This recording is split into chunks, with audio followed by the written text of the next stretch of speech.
Hi, I'm Nicole Hurd, and welcome to my podcast. I don't know about you, but I'm ready to be inspired. And the good news is, there are a lot of inspiring people associated with the College Advising Corps. Over the coming weeks and months, I will have the honor of introducing you to them. People who believe in hope, people who believe in opportunity, people who believe in our beauty, our power, and our potential. People who believe in serving in communities, and people who courageously say, I believe in you. And we will also talk about the importance of navigating the path to college. Join me in this journey to be inspired, this journey in a time of challenge to lift and love and dream. Welcome to the Knowledge for College podcast.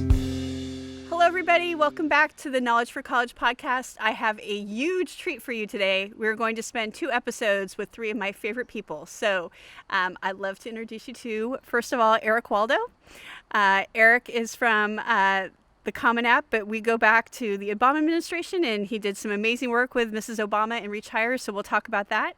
And then I've got 2 amazing former advisors, so now they're officially CAC alums from USC. I have Lisa and Carla, and they are going to talk to us. Our topic today is partnerships. So I'm really excited about talking about this because I'm a big believer we do nothing alone.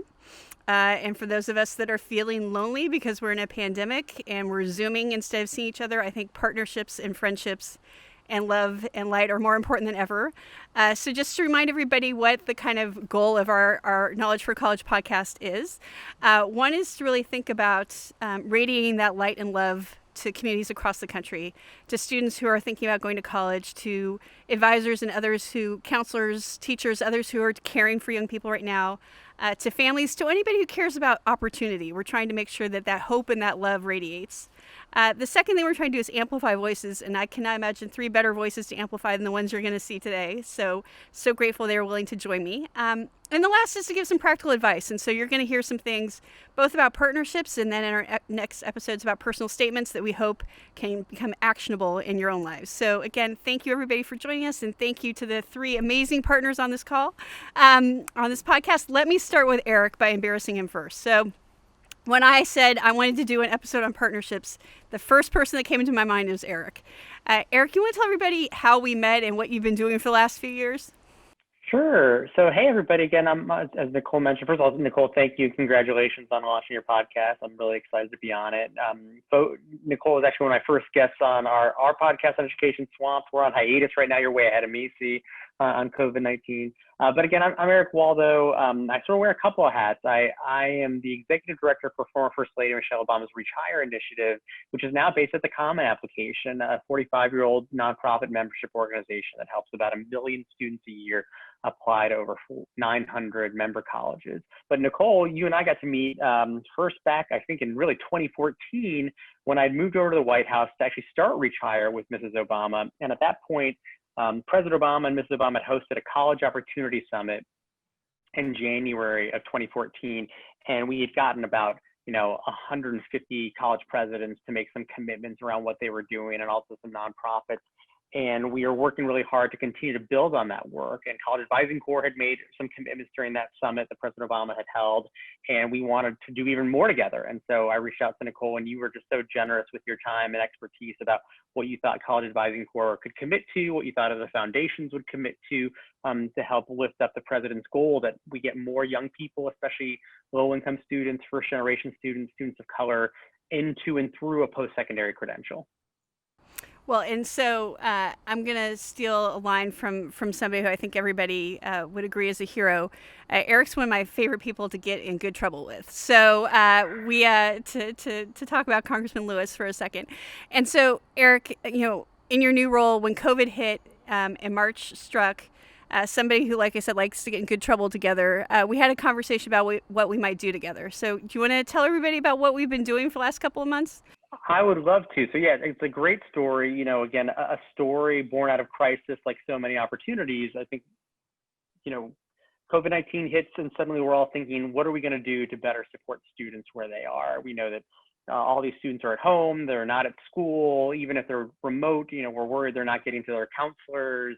You don't have your counselor sort of bothering you in the hallway. What is this going to mean for students in high school who are making decisions about where to go to college, if they should go to college, how are they going to find financial aid for college, et cetera?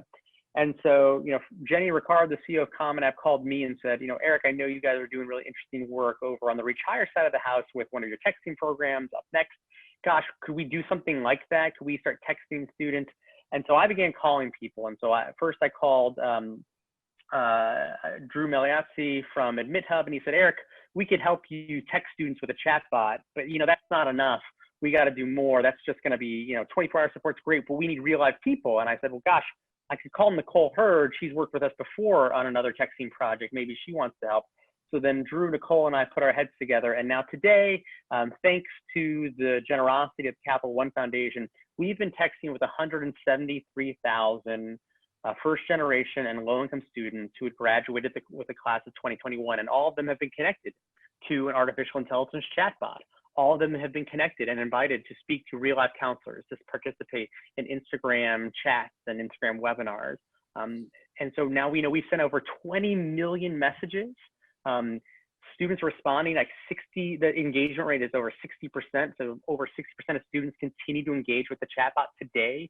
So they still have questions. And again, the amount of time we've saved, the work we've done together would not have been possible without College Advising Corps, AdmitHub, and Common App coming together. And again, thanks to the Capital One Foundation, we've been able to continue this work. It's very, very, very exciting. It's very exciting. And like I said, it's the best kind of partnership, because I love it when a friendship also not only lets the two of you have light and love between yourselves, but it radiates out to other people. So grateful that Eric is in my life and in the College Advising Corps life, and so grateful to all the advisors that have stepped up and helped with that partnership.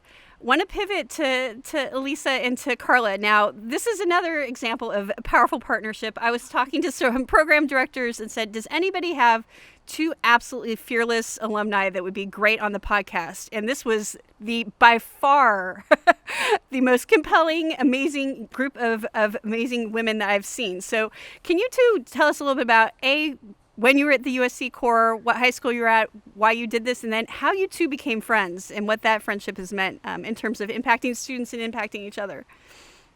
Yeah, no, definitely. I like to say that our friendship actually began out of just learning so much about each other out of conflict, which is really ironic because it's been a few years since we've been with the Corps, and we're part of book clubs together. We'll meet up and hang out, and that was throughout our time at the Corps as well. But our friendship really grew out of learning to see the best in each other, even in a hard circumstance.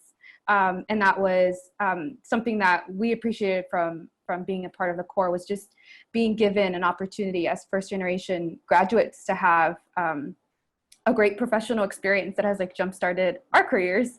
And that was one of the first experiences where we were learning so much about each other and how to apply what we're learning at the time with growth mindset and strength-based perspectives. Like, how do we see the best in a student and help them see that you can grow from this? And the same thing was going on as we were learning how to interact at a school site for the first time, when we, Elisa had a different perspective in how to approach our school site, and I had a different perspective there. And I see that as the beginning of a great partnership and friendship. And we realized our similar goal and passion for being able to meet the 1,000+ high school seniors at Lakewood High School and 4,000 students overall at our high school. Long Beach Unified Schools are really big, and we had a big task.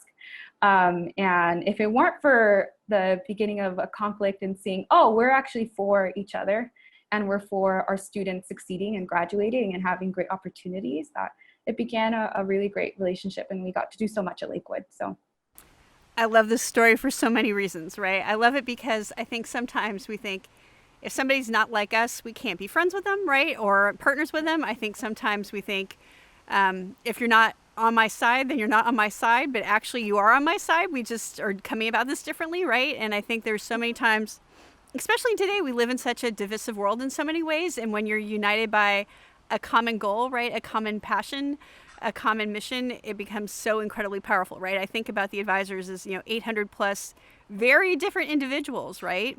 But they're all on this common mission to make sure that we increase opportunity for thousands and thousands of students.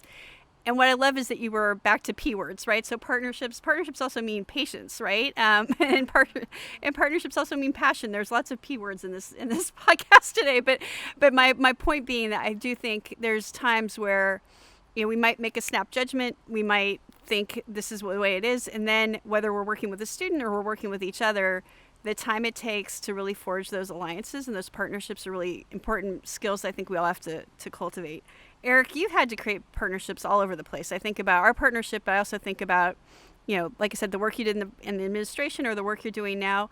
I mean, the other thing I want to say about partnerships is that they're kind of like Hallmark cards if they're bad, right? Like, I think there's a sense that like, they're like, you know, just all happiness and sunshine and flowers, but real partnership, like real love, is a lot of work actually. So can you talk to us, what do you look for, or what's a good partnership? What are your what's the Eric Waldo rubric for a functional partnership?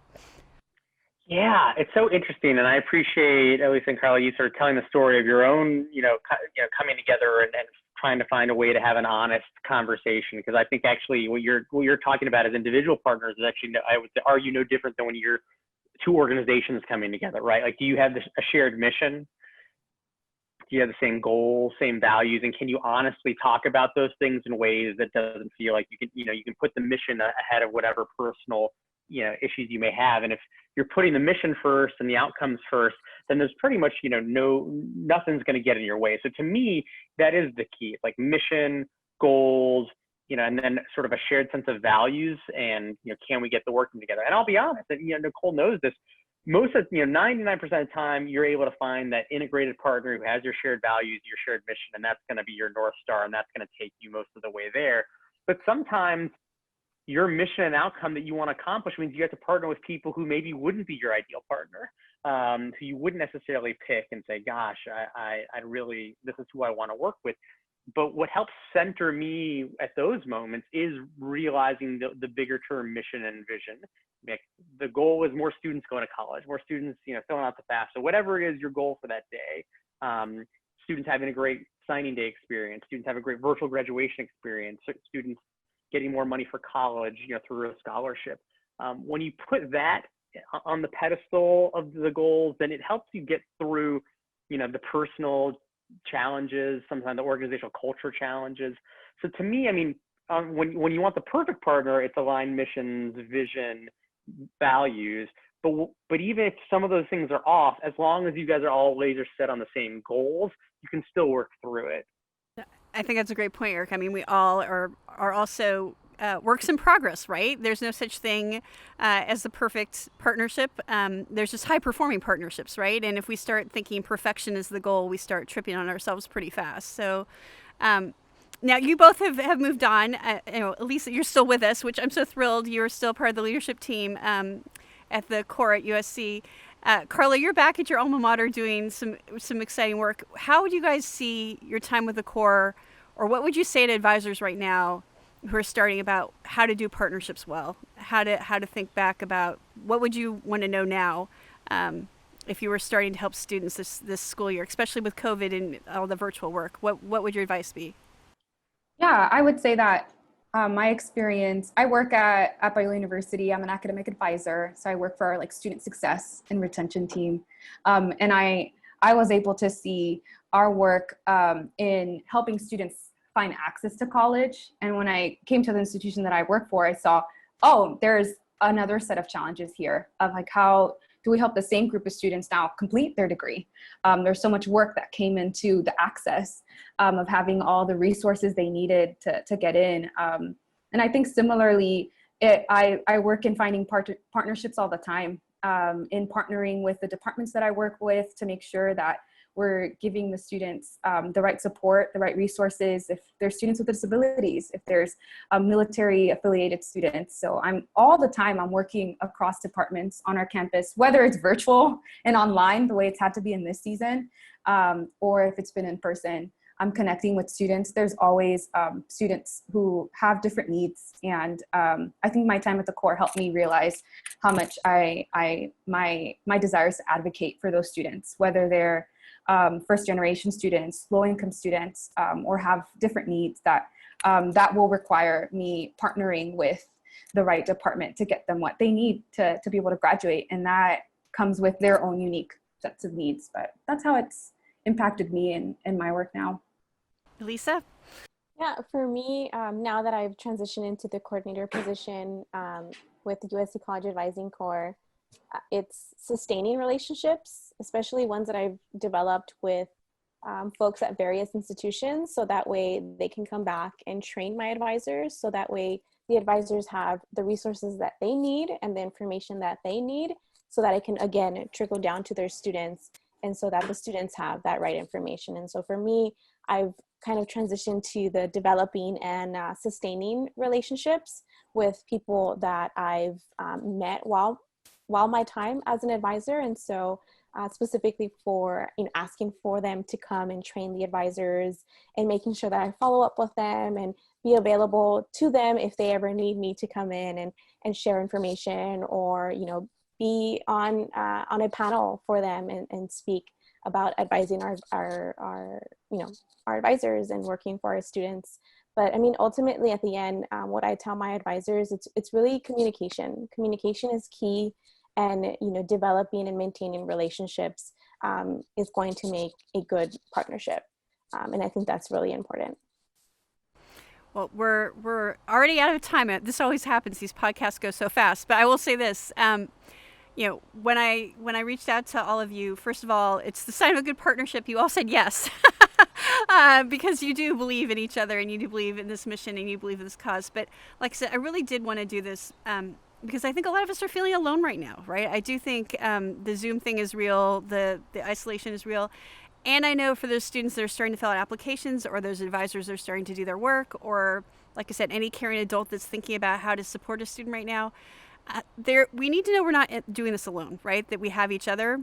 And so I would just, end by saying, whether it's reaching out to our organization or another organization, reaching out to a young person in your life that you know is applying to college, reaching out to a friend or a family member, that if we keep talking to each other, we're going to get through this, and hopefully we'll get out the other end a lot stronger and a lot braver. So want to thank the three of you. I'm going to hold you, so if everybody waits another week, we will see these three back because we're going to talk about personal statements and telling stories. But from the bottom of my heart, thank you all so much for talking about partnerships, three of my favorite partners, and thank you for sharing your love and your light, and thank you for being willing to hold hands and help students together. So much gratitude to the three of you. Thank you all for watching and listening again, and we will see you next time. This is the Knowledge for College podcast. Thank you for spending some time with us. I hope you've left inspired and ready to serve. For more information about College Advising Corps, please visit collegeadvisingcorps.org. And until next time, we believe in you.